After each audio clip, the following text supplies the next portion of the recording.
it's really a great story. I mean, it really is. Yeah. And we've been just best friends, best mates, from millions of miles away from each other. But you know, the Death Dealer thing is really cool, and Mm. it was a thing for me to do when they asked me to join the band. It was like, I don't have to do all the fucking work in this band. I could just be myself, be a guitar player. Yeah. And so that's worked out. So we have an album in the can, ready to come out, and the new Dictator's record is out. It's amazing. It really is. And Brilliant. RTB is just, I'm doing these festivals all over the place, and you come to Australia, Yeah, and yeah. yeah, So you so got we're so you got four dates here four in shows. Yeah, yeah. yeah. Supported by by Stu's brilliant band, I hear. You bet. Well, that's going to be a fantastic night for everyone involved. I mean, Yeah. you're doing the whole of Sign of the Hammer, is that right? Well, we're doing everything except Thunderpick, and we're doing everything except the crappy bass solo and the I don't know what.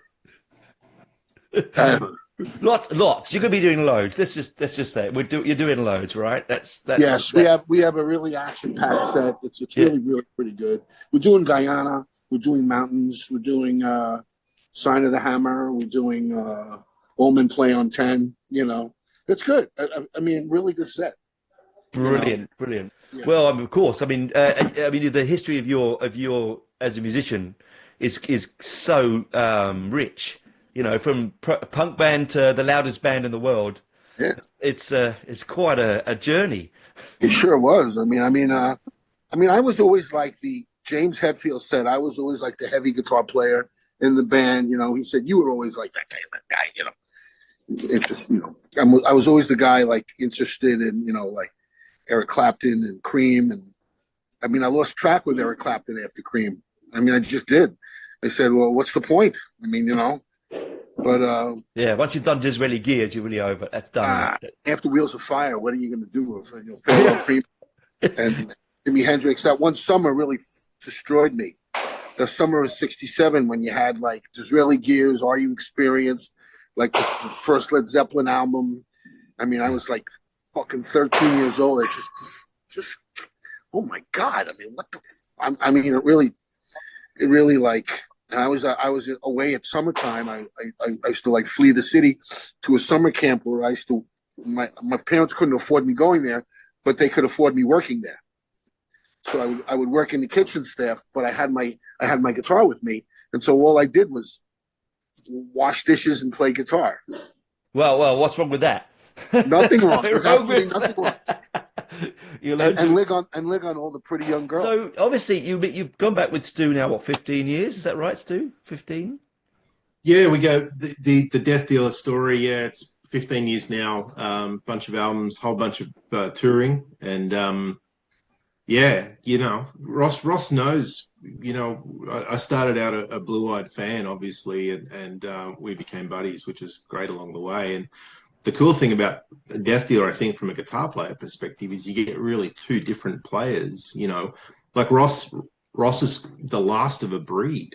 Mm. The last of the great guitar players, and BB King and his influences, and then he talks about when he was 13 listening to Hendrix. It's 13 when I discovered Ross, and Manowar off, Hail to England. So he's been one of my primary influences. So it's a great circle of musical love, I guess you call it, and deep respect, but a great foil for each other. So we've been really fortunate to gel as guitar players. Ross doesn't play with other guitar players in this way. So, for me, it's a dream, and still is. But it's a wonderful partnership we've developed. And, Death Dealer has its own thing. It's extraordinarily aggressive. Ross has an incredible musical palette. We're talking true punk, Mm. the originators, the real Oh stuff, the yes, the proper real stuff, stuff. the old Yep. school. And then I'm going to embarrass Ross here, but the guy invented power metal. Like No. Yes, he did. no one was doing it before Battle Hymns. And then he's sort of come out and now, redefining it again. So I'll mention these dates while we're talking about Yes, them. Is that yes, cool? do that. Yeah, no, please do. So like 1st of May, Thursday in Brisbane at the Crowbar. The 2nd, we're in Sydney, right? At the Crowbar. The 3rd of May in Melbourne. We're playing at the Croxton, and then heading down to Adelaide for the final show, which will be great. So, if anyone's in those cities, those 4 cities, and you want to see an originator, get your ass down to those gigs. Yeah, you'd be mad not to go, man. I mean, not only is the support band a bloody cracker, but the actual headline is crazy. I must say that this new band, this new lineup, with Dirk Schlachter from Gamma Ray on bass, the guy's I'm telling you, he's a fucking killer. He's a fucking killer. I mean, Mike LePond was a genius, really. Yeah, an amazing guy, but this guy is just he's got the tones, and he's got licks, he's got he's got a set of hands. He's an unbelievable bass player, and Sean Elg on drums. And Sean has a little history. I was playing Bloodstock. The RTB band was playing Bloodstock, and then a friend invited KK Downing to the show. Yeah, and he was retired. KK was retired. I said, I know KK. I said, well, why don't you fucking invite him down for a beer? Why don't you? Because he lived there. He lived there. I go, well, why don't you fucking invite KK down for a beer? And then, the phone ended. I go, and then all of a sudden I get the phone back. He goes, okay, he wants to come. I go, he wants to come? Okay, great. I said, why don't you ask him if he would like to jam with us? And then I was waiting for the no, and then he said yes. He said yes. I go, brilliant. I think what makes this cool as well, Tony, and like I'm a guitar geek. Right? Yes. And, I know every note Ross has played. Thing is, nobody can play Ross but Ross. So when you hear, All Men Play on 10 or Mountains or whatever, you'll hear bands cover it. You'll hear a certain band called Manowar, in my book, covering it, because that's all they're doing is they're covering Ross the Boss songs. Yeah. But that's me being a smartass. I agree. Nobody's doing it like Ross. Yes, sir. I've got a guitar for you for the tour. Oh yeah.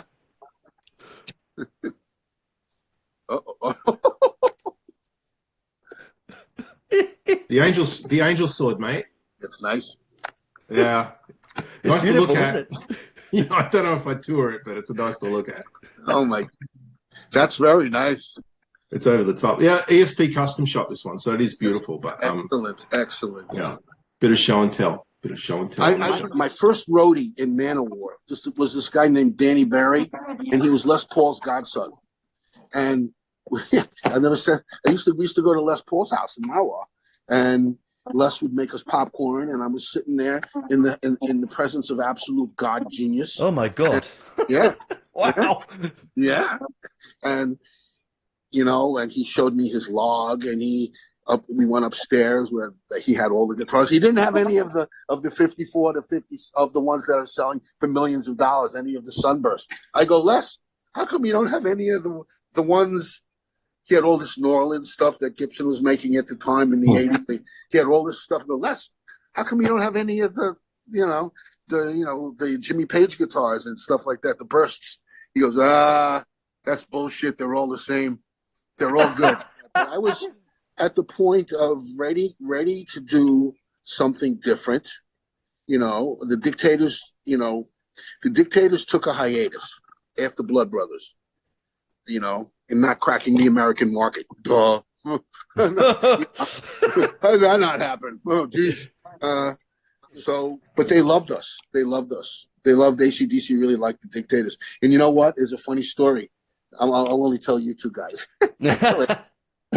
He goes, Malcolm comes in. We're in Pennsylvania somewhere. Malcolm Young, God bless his heart, rest his soul, comes into the dressing room. Hey, Ross, what's up? I go, hi, hey, Malcolm, what's happening? And he talked like that. I go, yeah, what's up, Ross? I go, oh, hey, Ross, do you know this guy? Do you know this guy Wingnut? I go, Wingnut? I go, do you know this guy Wingnut? I go, Malcolm Wingnut? I'm kind of like figuring it out. I go, Ingve? Yeah. That guy with the billion notes? I go, yeah, I know him. I've heard of him, yeah. He goes, I don't like. He goes, Malcolm's like, he was like, already, he fucking, and it was like 77, something like that. Oh, already, and it was the funniest thing. Wingnut. Malcolm Young, God rest his soul, called Ingve Wingnut. You know what? Yeah, we got loud. We definitely got loud. But isn't that wonderful? Your imagery that you and again, this is when I ask you about Manowar. Yeah, again, that coming from that sort of punk ethos and that street sound. With bands with songs like Master Race Rock and all that kind of stuff, which also is one of my favorites. How did you? Yeah, I love it. How did you get to the image for Manowar? Well, Joey and I wanted to do something bigger than life. We had our influences with three-piece bands like Grand Funk and Mountain and Black Sabbath, of course, and we had our definite influences, and I was very much I was a Wagner nut, Richard Wagner. I was a freak, still am, and we listened to that stuff all the time, and it was like Wagner doubled the orchestra, doubled the bass, doubled the viola, doubled the brass, doubled that. I mean, everything was doubled. With Wagner, everything was bigger and bigger and louder as far as the orchestras could get. And so Manowar was like that. It was like, yeah, bigger the better. We did epic songs and we did rock songs. It was always the template that we stayed with for the 6 albums that I was on. It was always the longer Battle Hymns and Dark Avenger, and then we had Shell Shock, Manowar, Fast Taker. So we stuck to that formula for 6 records, and then all of a sudden we didn't, and then I wasn't there. So, well, they're lost. That's all I'm going to say, Ross. But Tony, I can see comments, people underneath going, Manowar didn't invent power metal, like Rainbow, and I've done a deep dive. Like power metal's my world. Yes, yeah. I think bands like Rainbow and Dio, early Dio, and really got things going with dragons and fire and brimstone and different, but there's an intensity to the first Manowar album that just didn't exist. And I think it's a very American thing too. It's American metal, and keen listeners of the first album, when you listen to Ross's tone as well, it's a very rock tone. It's a very AC/DC tone. It's a very clean, powerful tone. There's a joke, and Paul Clark was the guy that really helped us. He was Sabbath's road manager, and he was great friends with us, still is. And he goes, Mike, he goes, every time he hit the cymbal he posted, he was like, with his Birmingham accent. He goes, every time the cunt hit the fucking cymbal, he would toast. You gotta been there with his accent. I go, no, you say. But Purple Live, I've seen Purple Live a handful of times, and they're a force, man. One of the only drummers to actually make me fall backwards. I was front 2 drummers, Lombardo and Pace, and I was physically moved. Greats, those guys. Physically moved by them. Yeah. And it was just a wall of sound. Yep. And his drum kit, his bass is shimmering like it's going to explode. It's shimmering like power. Plugging product. Got a new Empires of Eden album. That's right. By the way, Ross, that is a brilliant album. Yeah. That is a God's honest. That was my favorite album, power metal album of the last 5 years. I loved it. It's so textured. It's so layered. It's so. We're just whores, aren't we? We're whores. Whores flogging our wares. But why not? Nothing wrong with that, right? Hey, sell. Here's my shirts. Here's my CDs. Hey, come on down. Bring your truck. Bring your trailer. I love Yeah, Australia. I love it. I love it. yeah. It's a beautiful country. I wouldn't live anywhere else, to be honest with you, and that's the truth. Yeah, anyway. Who blames you? Yeah, well, exactly right. Anyway.